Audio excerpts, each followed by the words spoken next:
জ্বালানি তেলের সংকটের শঙ্কায় দেশের বিভিন্ন স্থানের পেট্রোল পাম্পে যানবাহনের দীর্ঘ সারি ঘন্টার পর ঘন্টা অপেক্ষার করেও মিলছে না পর্যাপ্ত তেল। পাম্প কর্তৃপক্ষ বলছে রেশনিং পদ্ধতিতে সরবরাহ করা হচ্ছে জ্বালানি তেল।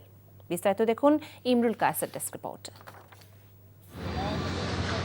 বিশ্ববাজারে তেলের দাম বৃদ্ধি আর সরবরাহ সংকটের আশঙ্কায় বন্দরনগরী চট্টগ্রামের ফিলিং স্টেশনগুলোতে ভিড় করছেন শত শত গ্রাহক। দীর্ঘ সময় লাইনে দাঁড়িয়ে তেলের ট্যাঙ্ক পূর্ণ করার এই হিড়িক জ্বালানি বাজারে এক ধরনের কৃত্রিম অস্থিরতা তৈরি করছে। যদিও সরকারি তথ্য বলছে দেশে পর্যাপ্ত জ্বালানি মজুদ রয়েছে। দীর্ঘ লাইন ধরে এসে এখনো পাচ্ছি না। পেট্রোল পাম্প সবগুলো অযথাই বন্ধ করে রাখছে। আমার কেন জানি মনে হচ্ছে এটা একটা এক ধরনের সিন্ডিকেট। রাজশাহীর পেট্রোল পাম্পগুলোতে রেশনিং পদ্ধতিতে সরবরাহ করা হচ্ছে জ্বালানি তেল। দীর্ঘ লাইনে অপেক্ষা করে গ্রাহকদের নিতে হচ্ছে জ্বালানি। তেল থেকেও বলে যে তেল নাই, ভোগান্তি। তেলের কোনো সংকট নাই, কিন্তু সংকট সৃষ্টি করতেছে হলো সাধারণ মানুষ। সিরিয়ালও ভঙ্গ করতেছে আর ওনারা দেখি কিছু মেশিন নষ্ট হয়ে আবার রেখে দিছে। মেশিন কি নষ্ট হয়েছে? আর মেশিন নষ্ট যদি হয় তাহলে কালকে থেকে কি করলো? কালকে থেকে তো আমি দেখছি কিছু পাম্প বন্ধ আছে। খুলনায় জ্বালানি তেলের ডিপোতে উপচে পড়া ভিড়। জ্বালানি পেতে দীর্ঘ অপেক্ষা গ্রাহকদের। কালকে রাত 12টার সময় এখানে আসছি আর এখন বেরোচ্ছি। তেল চাচ্ছি আমরা 6000, তেল দিচ্ছে আমাদেরকে 3000। এইভাবে তো আসলে চলা যায় না।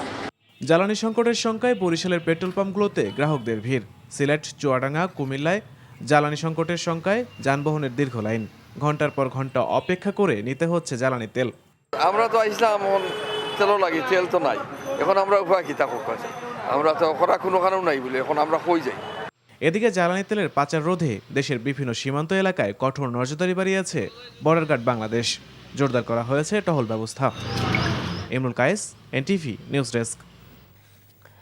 জ্বালানি তেলের খবর জানতে আমরা চলে যাচ্ছি চট্টগ্রামে। আমাদের স্পেশাল করেসপন্ডেন্ট শামসুল হক হায়দরি যুক্ত হচ্ছেন আমাদের সাথে। হায়দরি, জ্বালানি তেল নিয়ে ভেসেল আসার কথা, এই বিষয়ে আপনার কাছে কি তথ্য আছে? হ্যাঁ লোপা, যে আমি আছি এখন চট্টগ্রাম বন্দরের, যে এটি একটি অন্যতম প্রবেশ পথ। যে চট্টগ্রাম বন্দরের অনেকগুলো গেট আছে, তার মধ্যে এটি গুরুত্বপূর্ণ। যে এখানে আসার কারণটা হচ্ছে যে চট্টগ্রাম বন্দর কর্তৃপক্ষ আমাদেরকে জানিয়েছেন সকালে যে তেল নিয়ে যে জাহাজগুলো চট্টগ্রাম বন্দরে আসবে সেগুলো সম্পর্কে তারা আমাদেরকে একটা মোটামুটি ধারণা দেবেন এবং কি পরিমাণ তেল আসছে, কয়টি জাহাজ আসছে এবং এতে করে কত সময় যে বাকিগুলো আসতে সময় লাগবে, এই বিষয়গুলো আমাদেরকে জানানোর কথা বলা হয়েছে। আমরা ইতিমধ্যে যেটা জেনেছি, এলএনজি এবং এলপিজি যে গ্যাসগুলো আমরা ব্যবহার করি, এগুলো পর্যাপ্ত পরিমাণে ইতিমধ্যে এসে পৌঁছেছে। এবং ক্রুড অয়েল, যেটা অপরিশোধিত তেল, যেগুলো আমরা বিদেশ থেকে এনে বাংলাদেশে এখানে ইস্টার্ন রিফাইনারি আছে চট্টগ্রামের পতেঙ্গায়, এই ইস্টার্ন রিফাইনারিতে আমরা পরিশোধন করে এগুলো আমরা ব্যবহার করি বিভিন্ন তেল কোম্পানির মাধ্যমে। অনেকেই জানেন যে আমরা মধ্যপ্রাচ্যের প্রায় 5টি দেশ থেকে জ্বালানি তেল আমরা সংগ্রহ করে থাকি। তার মধ্যে 5টি দেশেরই জাহাজ কিছু হরমুজ প্রণালী অতিক্রম করে ফেলেছে এই যুদ্ধ শুরুর আগেই, এবং কিছু আটকাও আছে। তো সেগুলো হয়তো আসার সুযোগ আছে।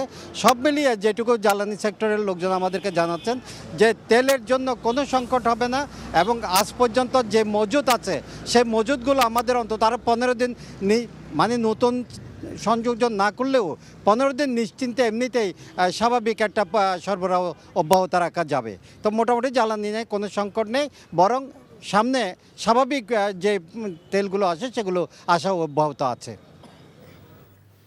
আমরা জানছিলাম জ্বালানি তেলের খবর।